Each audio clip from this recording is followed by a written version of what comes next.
Ba, marami na rin po pala si bossing nakuhang pa ko. Nakakatuwa po pa mama ko. Libre na ang gulay. Ito na po ang ating pako salad. Natimplahan ko na po.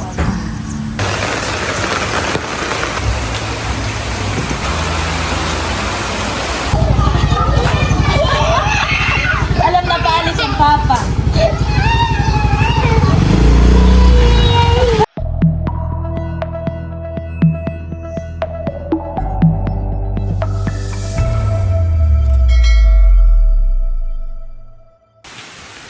Maaga po kami ni bossing na namumulot ng pilaway ngayon.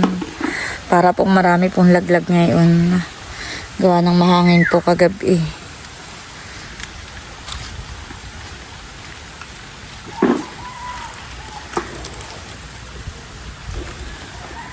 Dami. Wow. Sa araw-araw po namin pamumulot ni bossing ay nakakaipon po kami. Yan naman po hindi agad nabubulok. Ay nga si Tia Flora. Bibigay daw po namin kay Tia Flora. At gusto rin pala na yung nagtatatak ng pilaway. At hindi pa paano yung kinukuha po na nakakuha ko kalahating ganay ko. Bibigay na po ni bossing yung pilaway kay Tia.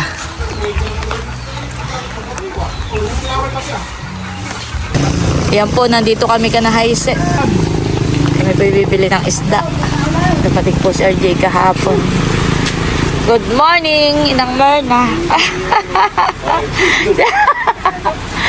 Kami bibili ng isda. Daisy. Ano yung isda eh? Uy, maraming kaisdahan eh. Mamahal pa man din ang isda at may bagyo. Ay, sabi ko kay bossing may kami bumili ng pang-ulam-ulam. Lagay lang sa rep. May pakoy kayo.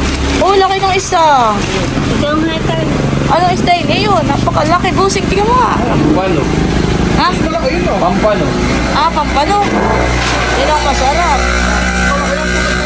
Oh, laki. Malaki po yun po. Patingin nga ako na yung malaking iyon. Ila. Kape. Yun ang ila. Napakalaki. Kape. Ito, may isda pa dito. Oh, Hindi, gaganda. may mga ilupin pa. Gaganda ng isda, malalaki. Ano isda dito? Ano? Laki. Malapit yun. Malapad pala. Oh, pero malaki din. Malaki at malapad.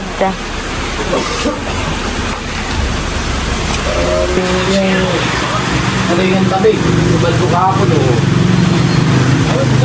Ilak. At ito naman po yung masarap ding isda. Malaki din naman po ito. Tsaka malaman ito, bossing honey. Ito. Hindi naman ang laki. Sarap nito. Di ba yung tabi lagi? Magkano ang kilo ng ganitong 150? Abay. Mura na. Tingin ako ng ano Gusto. plastic. Ito.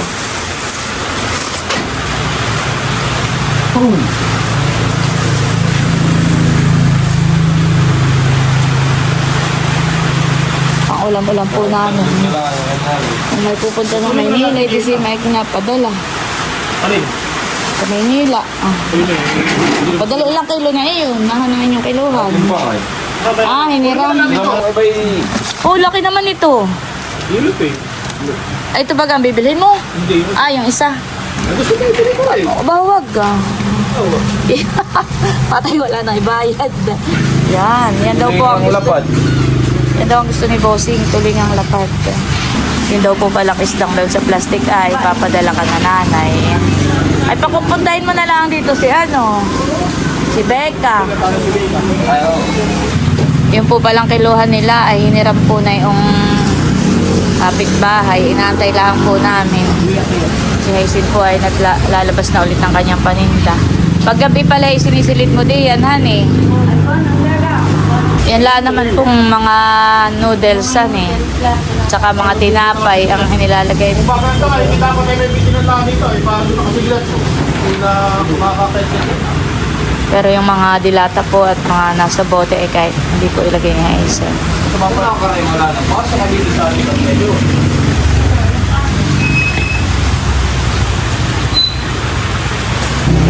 Yan na, dito na po yung kiluhan. Kiluhin na ni RJ yung aming Pakay mo nga. 2 kilo. Aba, limpo. Oh, 4.7. 7. Mas mura naman yung isda at 150 ang kilo ay yung karne. Ang presyo na yung mga yan. Grabe po kamamahal ng karne dito. Nangita ka ng baboy ito ba ba? Fresh milk. Dati, Yan yung bilog. 400. yung kahapon, nang mataha kayong may powder sa may 120 po pala ang kilo na yung tulingan. Yung ilak po ang 150. Bale, ang bayarin ko na 1K. Ayan, salamat. Marami kami pang ulam. Magpapadala ako sa Maynila. Tapos may tawad pa pong 3 pakoy. Binigay na sa amin yung 3 pakoy. Salamat. Paalis na kami. Bye-bye. Salamat. Kami po ni Bossing ay pabalik na sa bahay. Ako naman po yung nakakaputi. Si Bossing lang ang hindi at maliligo na daw po siya. Tara. Yan guys, at nandito na po kami ni Bossing. At ito na po yung mga isda na nabili namin. Wow. Marami po kami pang ulam. Ako'y magpapadala sa Maynila na ang ilak. Ayan po, at lilinisin na po ni Bossing yung isda na tulingan. Kanya na pong hihiwa-hiwain. Papalangin na po niya bago po namin ilagay sa rep. Si Bossing po yung nagpapaulan na at siya naman po ay maliligo. Ito po yung mga isdang ilak. Ito po yung masarap iihaw. Ito naman po yung pakoy. Masarap ding iihaw at iprito. Iihawin tapos ay gagataan sa pako.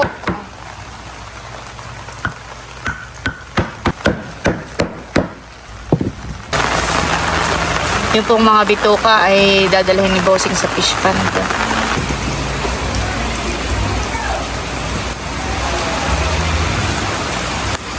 Yan, kami naman po ngayon ni Bossing ay manguha po ng pako. Dito po sa may pinapamulutan po ng kanyang santol. At mag-iihaw po kami ng isda ay masarap ka partner ay may gulay. May pako.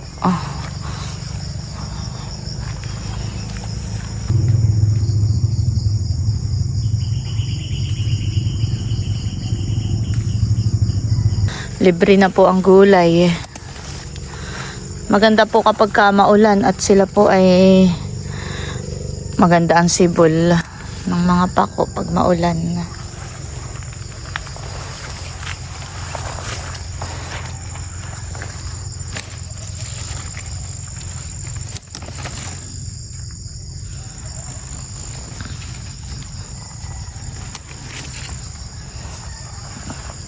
Nakakalibang po pamimitas ng pako.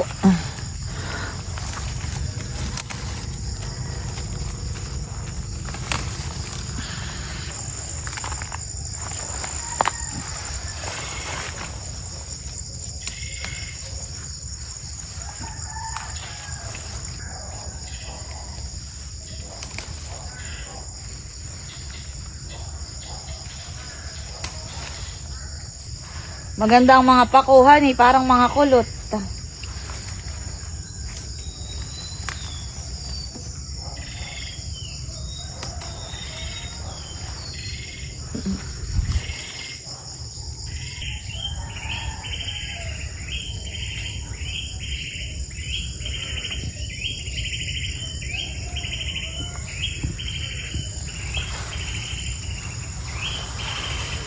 Marami ka nang nakuha, Bossing.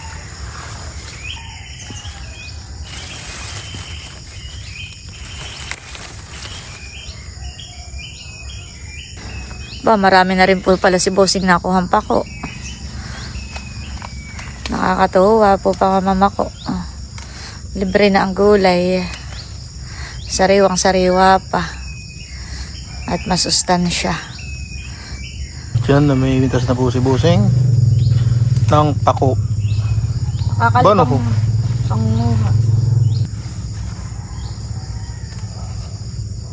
Ayan po, bali tapos na kami ni Bossing manguha ng pako. At marami din po kaming nakuha. O, Bossing. Hawak. Marami din po kaming nakuha. Sarap yung ginataan sa inihaw na isda.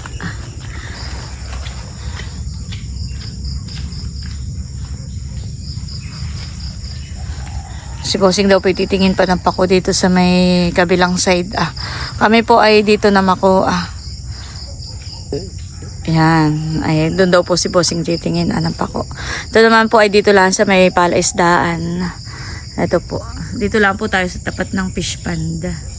Ayan po yung fish pond.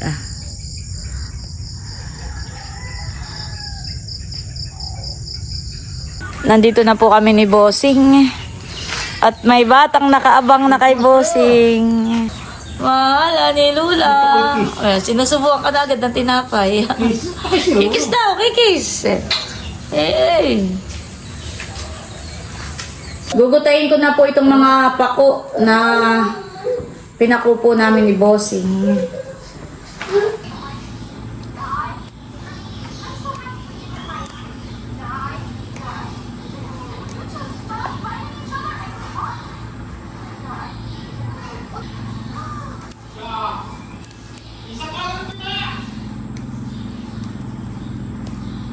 Ito na po yung mga pako.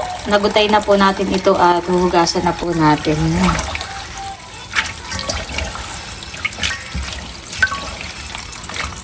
Si Bossing po ay nagdidikit na po ng apoy at kami po ay mag-iihaw na. Yan, gamit po itong ating ihawan. Thank you so much po ulit kay Ma'am Judy at Ma'am Joanne. Sa kanila po galing yung ihawan. Pinabili po nila yan kana White at Janet noong sina White po ay pauwi ng Tagaytay. Tagal na po iyan. Baka mga 2 years na. At talaga naman pong lagi po namin gamit dito sa compound. Tuwing may mag-iihaw po eh yan po lagi ang aming ginagamit. Ito po yung mga isdang ilak na iihawin po.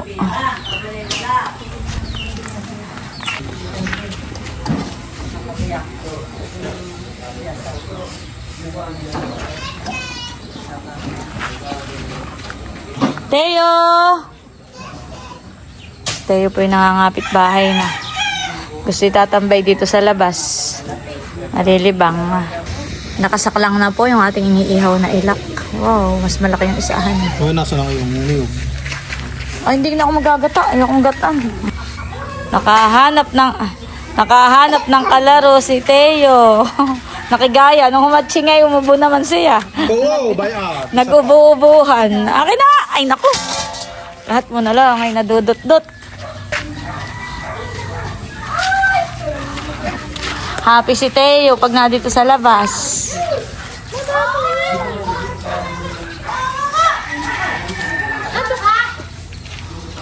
Oh, tatanggal ka rin ng tsinelas.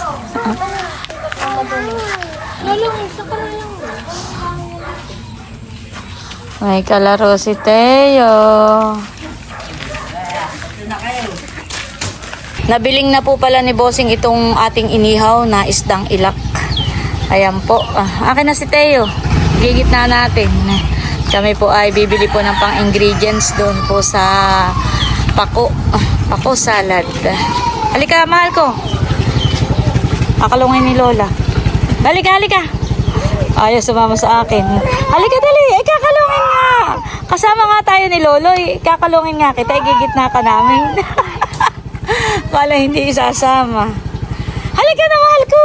Dali, halika, halika. Mila, talaga videohan mo nga kami. Alam na paalis ang papa.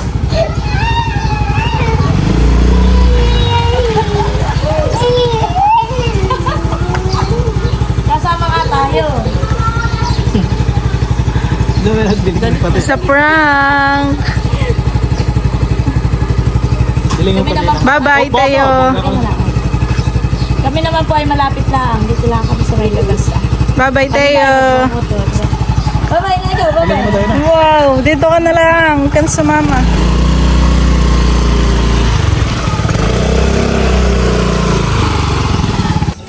Ayan, at nandito na po kami sa tindahan. Hindi naman po kami lumabas ng highway. Dito lang sa malapit. Pabili po. Tao po. Anong gusto ni Teo? Ha? Kaya pala sasama. Ayan, bilhan mo bossing ng Yakult. Kuha mo doon ng Yakult.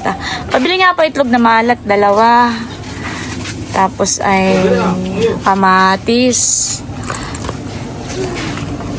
May kidya po kayo.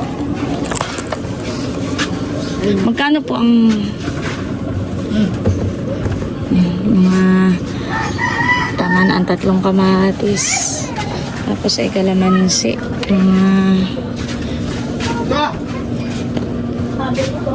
Balik ka na! Balik mo! Dalawang ganito.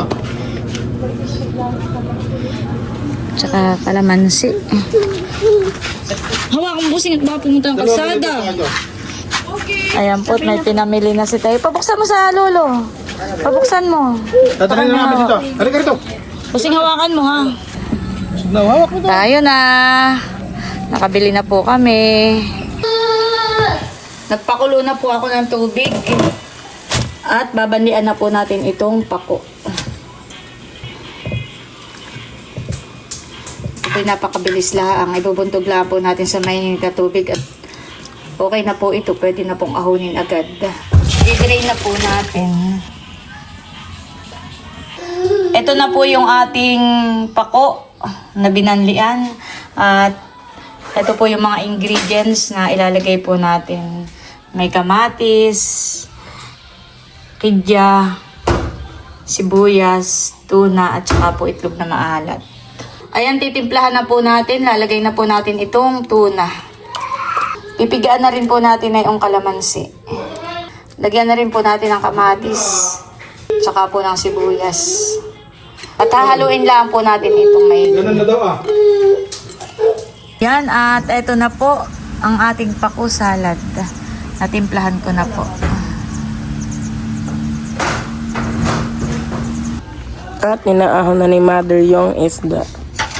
Naahunin na natin. Init.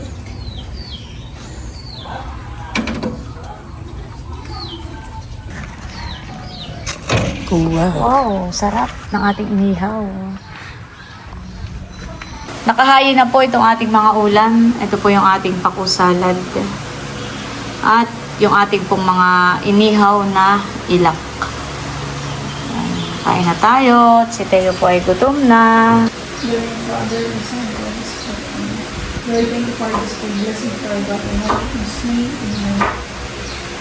Kain na lang. Kain na po tayo.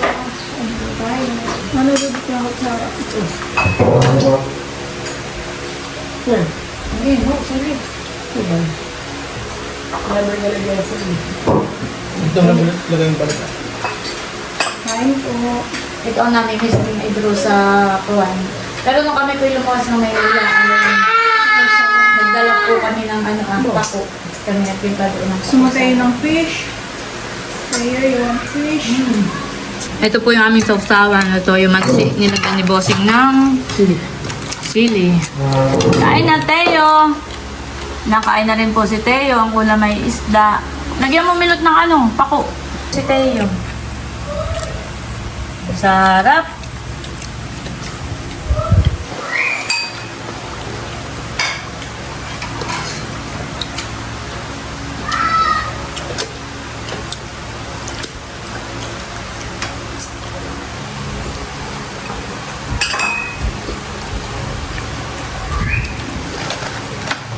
Sarap. Walang pasok si Dudutski. Kaya ako nandito. Bakit?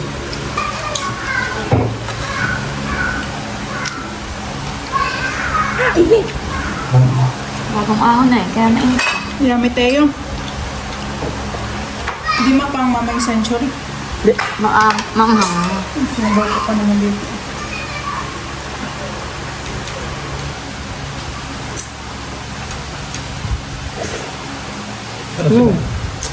Prop. Sarap. Tinatahimik po si Teo dun sa dulo. Nakain ng pako. Sarap, mahal ko ang pako.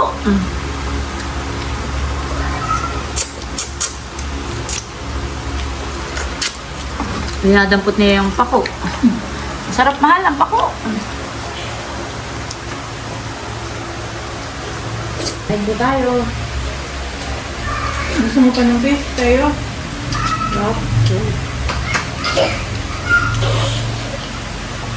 Fish pa?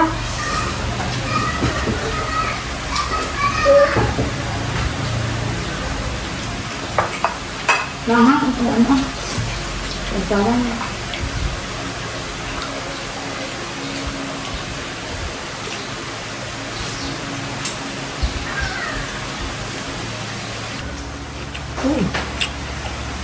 Wraps pa.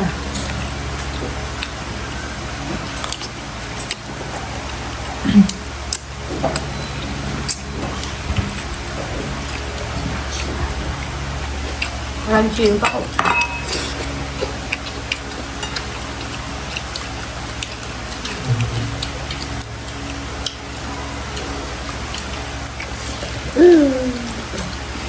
Masarap tayo. Oh no! Dadating ang Pasko ay tayo wala nang sabit ang Christmas tree. At pinitas na po ni Teo. Pinipitas. Oh no! No! Bubuksan po nila ang aming Christmas light. Wow! Wow! Ganda ati siya. Ha? Yehey! Yehey! Kahapon po ay ikinabit na po ni Nabal at Milot yung Christmas tree. Di na po namin inilagay yung bayon ay yung Belen. At naku, baka po basagin ni Teo. Kaya hindi na muna po namin dinisplay. Dito sa bandang baba, hindi namin nilagyan at pinipitas po ni Teo. Ayan po si Teo. Papagupitan na po iyan ang buhok. Ano kaya naman, iyan ay magpagupit eh.